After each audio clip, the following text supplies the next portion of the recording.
Hello people, welcome back to the channel. And if it's your first time here on this channel, I ask that you share what you like, whether that's an opinion or a video. You can reshare it in your social network. And without a doubt, I ask you to subscribe to the channel. Today, I'm going to be talking about Switzerland, Swiss people, because that's where I live. I'm a Jamaican living in Switzerland.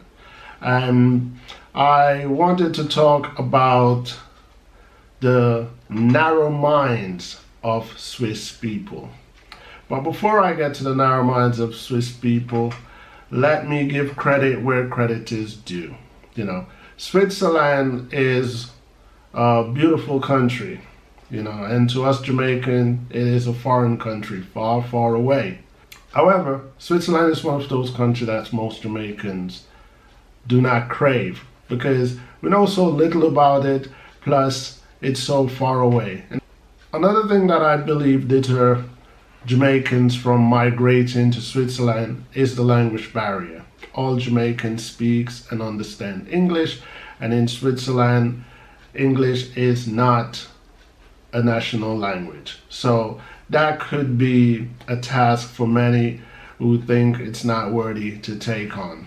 Either way, Switzerland is a beautiful country, a very serene country, lot of hills, a lot of valleys, lots of greenery. Outside of that, one of the plus that Switzerland has, it ranks among the top 3 countries of the world who offers the best quality of life. Now, what the best quality of life mean to those who are wondering what exactly is defined as the best quality of life? The best quality of life simply means employment rate versus unemployment rate. It also means income per household versus non-income households. So it also means, where income is concerned, countries that pays their workers sufficient money whereas they can afford a household livelihood, a reasonable saving, and still have money for leisure. So best quality of life falls under that. Countries that afford families or individual more comfort than any other countries of the world. And Switzerland is known. It fluctuates annually, but Switzerland is usually the number 1 country for that or the number 2 country for that. Behind that glorious Swiss national pride, there are also the Swiss people. Now, it has been said that people are the same wherever we go. And although that might be so, that is not true in all of its aspects. It could not be true in all of its aspects. Otherwise, we would not have anything known as unique culture. I think what that statement means, or that quote or sentiment, is just saying that as human beings, we have a lot in common. But we don't have everything in common. So people are the same wherever we go. But at the same time, each country holds its own unique culture, behavior of people. And today I'm going to be talking about a negative aspect of the Swiss culture. And when I say Swiss culture, it's just like speaking of the American culture, the British culture, or the Jamaican culture. When I speak of the Swiss culture, I'm not pointing at every single Swiss-born person or every person that are Swiss national. I mean, I've not met every single Swiss person, so I can only give my review on the majority of people that I've come across. Considering that I've lived in Switzerland over 6 years, that qualifies me to give my opinion. And without a doubt, I have to praise good old democracy. Without democracy, I could not come here, video myself speaking about Swiss people, especially pointing out their negative sides. In Switzerland, there are fair enough of immigrants. And most of those immigrants are people who can take on the languages of Switzerland. So most of those immigrants are either from Germany, Italy, or France, because Switzerland's main languages is German, French, and Italian. But among those foreigners, which in Switzerland, the German side are called Ausländers, among those, there are your odd foreigners. Americans, Canadians, Australians, British, lots of Africans, and a few Jamaicans. Where Jamaicans are concerned, the last time I heard the census read, it was no more than 250 Jamaican family in the whole of Switzerland, which is among 8 million people. However, let's get to my claim of pointing out the narrow minds of Swiss people. The narrow minds of Swiss people goes like this. First of all, before the Swiss people start treating black people or Jamaicans or foreigner, they already have a conception of us. And unfortunately, that conception is that we are from nothing.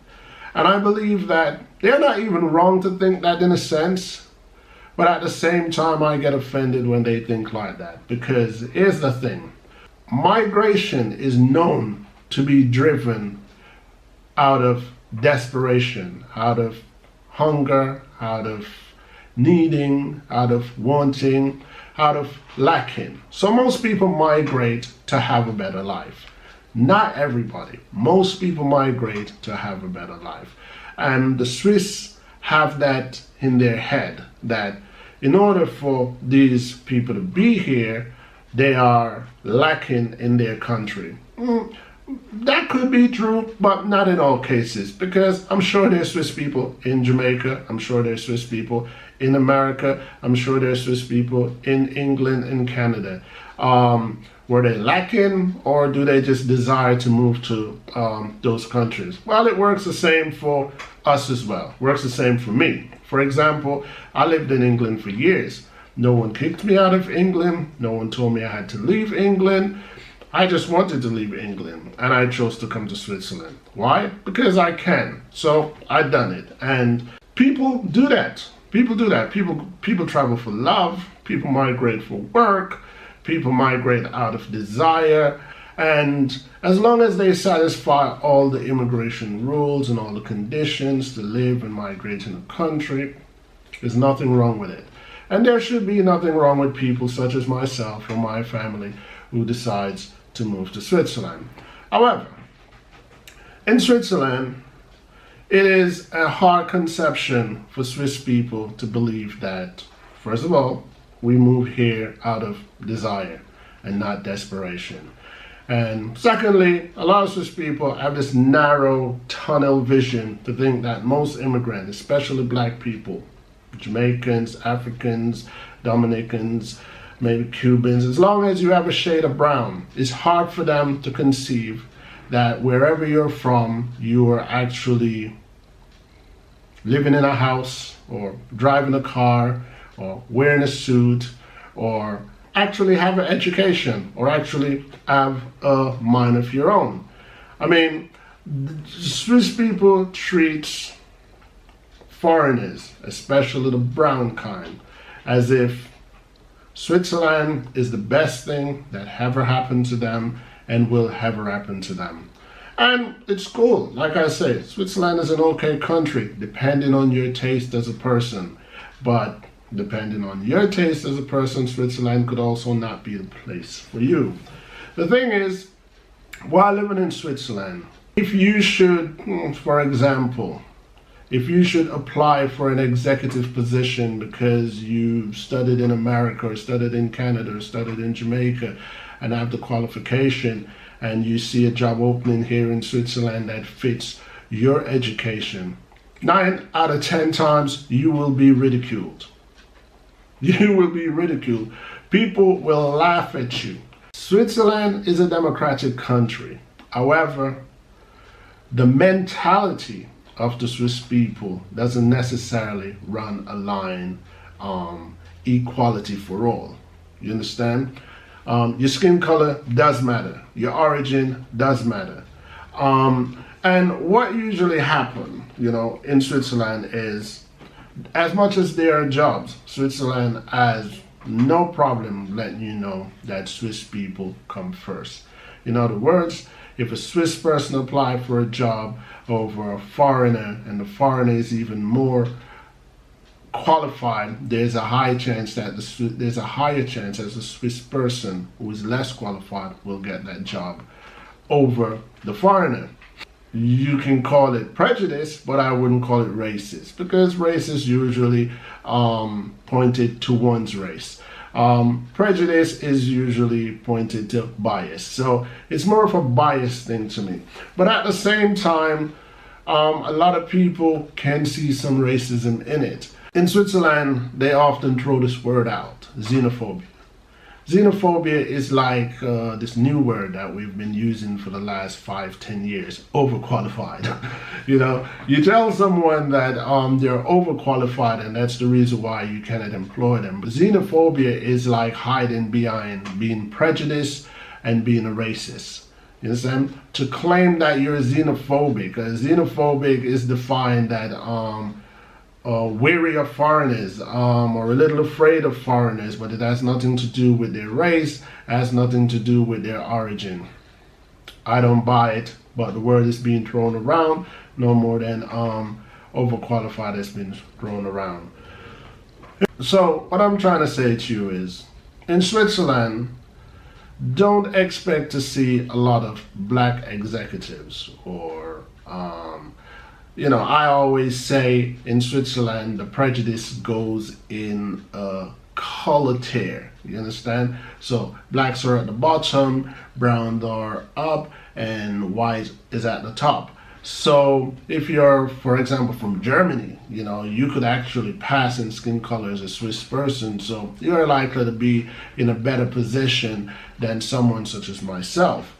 I mean, Switzerland also affords you the freedom of being self-employed. So if you can be an entrepreneur and live in Switzerland, where, for example, your clientele are only online, you could have a successful business here in Switzerland and pay your tax in Switzerland.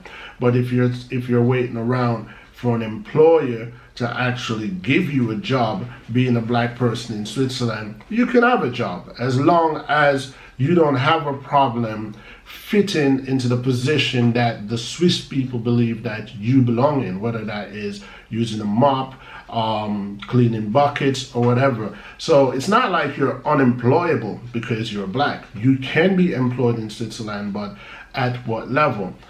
Anywhere in Switzerland, you bring up the fact that black people are excluded from executive position in the employment market, without a doubt, 9 times out of 10, they will bring up this guy who is appointed as the CEO of Credit Suisse Bank. And every time they do that, I laugh. I laugh because you know how it is. They put a black person in a position, no more than when you put a few black people on a white football team just to claim that we're not prejudiced, we offer equal opportunity, So they use this one black guy's face every time someone brings up the fact that because they're black in Switzerland they can't get certain jobs. They say, no, it's not true. Look at the CEO for Credit Suisse. Ask them to show you another 3 or another 2 or another 5. They can't do it. Because the truth of the matter is, there's that high prejudice in Switzerland. The beauty about Switzerland is it's not a president or a prime minister. It's more of a board. Obviously, it's a political party, but it's more of a board that interchange on each election. So in other words, it's not a one man or a one woman voice that actually make the executive decision of the country. It's more like a board. But I'm not pointing racism or prejudice to that particular board or those particular board, because in reality, government usually manages the law of the land. It doesn't manage the mentality of people. And in Switzerland, the government has no real burden on how a person thinks, whether that person is Swiss or non-Swiss. So my fingers are not pointing at them. If you go deeper in Switzerland, in the bushes of Switzerland, where you have older Swiss people, you can find real rife racism there, because those people still have the mentality of the 1940s, the Hitler regime, and so on and so forth. But moving towards the inner city, Geneva, Bern, Zurich, and so on, you find a more modern view, a more modern approach when it comes to foreigners and when it comes to black people. However, it doesn't sit well with Swiss people if you, as a foreigner, is doing well in Switzerland, especially if you're a black foreigner. Someone like myself, my family confuses a lot of Swiss people because you look at me, I'm black, and it is a automatic assumption that I'm either married to a Swiss person or I'm married to a white person, you know. So when a lot of Swiss people realize that my family is entirely black, it confuses them, but it also doesn't sit well with them. Swiss people have a narrow mind. What I've also realized is Swiss people are not as bold. They're not as bold as Americans, and they're not as bold as Jamaicans. So what I also realize is that what Swiss people do is they use a lot of psychologics on you. For example, because most people have migrated and they're in Switzerland for livelihood, to get by, what I realized is, you know, I believe in a conspiracy theory. I believe that no one person could actually devise such a plan that works for everybody. So it has to be a conspiracy. And if you are here in Switzerland for a livelihood, obviously you move there to work and you move there to make some money. But if you are deprived of employment, the automatic thing that will eventually happen is you will move. They don't have to kick you out. You will move on your own. So in recent years, I have realized that a lot of that are going on. A lot of black people are being deprived of job employment. And it is only to achieve one goal. You know, if you are here in the first place to find food and you can't find food, eventually you're going to go elsewhere. It is a unique eradication scheme that you have to give some credit, because I mean, someone had to put some thought into that. It's not genius, but I can see how it works. However, it's not the greatest plan in the world, because when it comes to other Auslanders, other foreigners, such as myself, who moved here out of desire and can say, well, Switzerland is okay, but it's not that much greater than life in England, for example. It's okay. There are certain pointers you can give to Switzerland over the UK, and there are certain pointers you can give to the UK over Switzerland.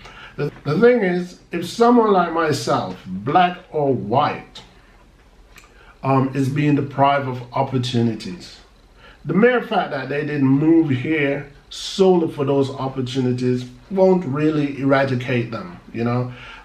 They move here on their own terms, and they can leave on their own terms, especially if they have their own business, and especially if their income does not rely on Swiss clienteles. So it's not really a scheme that would actually take effect for everyone. So in my own opinion, it's more of a modern day eradication scheme, as I just put it. It's all about psyche. It's all about psychologically discouraging you from remaining in Switzerland. What I'm trying to say is, if y'all decide to move to Switzerland for one reason or another, you know, just be aware that behind the tourism adverts and behind the buzz of downtown Zurich or Geneva, you have real Switzerland to deal with and real people in Switzerland to deal with. And as much as you may want to move to Switzerland with a social intention to make friends and to integrate and to expand your horizon and become a little more internationally involved, do have your reservation, for some disappointment, because people are not necessarily the same wherever you go. And coming to Switzerland, your ambitions as a Jamaican or an African or a foreigner could be a little bit too much for Swiss people to deal with. And I'm not saying you can't find success. It just depends on you as a person, how determined you are to make it. But Switzerland is okay, but everything isn't cookies and cream. Everything isn't rainbows and cotton candy. If you're gonna live here, there are, your daily prejudices that you have to deal with as a foreigner. And let me emphasize again, it's not about a black thing only. You could be a white foreigner, but like I'm saying, their prejudice is rife here, but as a black person, you will have it, I believe, a little more difficult living in Switzerland, especially when you want to seize or when you want to slice off this so-called best quality of life of the world. I hope this information helped. I personally thought it was something worthwhile putting out there. This channel is all about education. This channel is always about each one, teach one. This channel is all about inspiration. And like I always says, please comment, negative or positive comment. This channel embraces both comment. Freedom of speech, freedom of expression. If I believe in it for myself, I also believe in it for you. So don't be shy. Say what you have to say, whether you agree or disagree or want to agree to disagree with me. Until next time, peace.